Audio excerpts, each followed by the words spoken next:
ఏం అవకాశం ఇచ్చారండి? ఆశించిన దానిని ఆకలిగొన్న వానికి ఇచ్చి.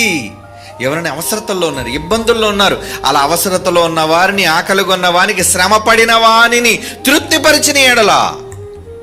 ఏమండి, మీరు వాళ్ళకి పెట్టడం, వాళ్ళ దగ్గర మీరు కొట్టేయడం కాదు. సంఘాలు ఎలా తయారంటే జాగ్రత్తగా ముసుగేసుకురావడం, మీ దగ్గర డబ్బులు కొట్టేయడం. అలాంటి దొంగలను మీరు పెంచి పోషించకండి. నిజముగా అవసరతల్లో ఉన్నవాళ్ళు ఎవరైనా ఉంటే మీరు వాళ్ళకి సహాయం చేయండి. ఆ సహాయం చేసినప్పుడు ఏమంటున్నాడు? ఆశించిన దానిని ఆకలిగొన్న వానికి ఇచ్చి, శ్రమ పడిన వాని తృప్తిపరిచిన ఎడల చీకటిలో నీ వెలుగు ప్రకాశించును, అంధకారము నీకు మధ్యాహ్నము వలె ఉండును. ఎంత చీకటి నువ్వు ఎలా కనబడతావు? ఏంటండి ఇంత వెలుగు ఉందేంటి, మధ్యాహ్నంలో ఉందేంటి? మధ్యాహ్నం ఎలా ఉంటుంది? ప్రకాశవంతమైన వెలుగు. ఈ లక్షణాలు ఎవరికుంటే తెలుసా అండి? ఈ లక్షణాలు ఎవరికుంటే తెలుసా? దేవుని యొక్క ఉదయ నక్షత్రాలకు ఉండే లక్షణాలు ఇవన్నీ.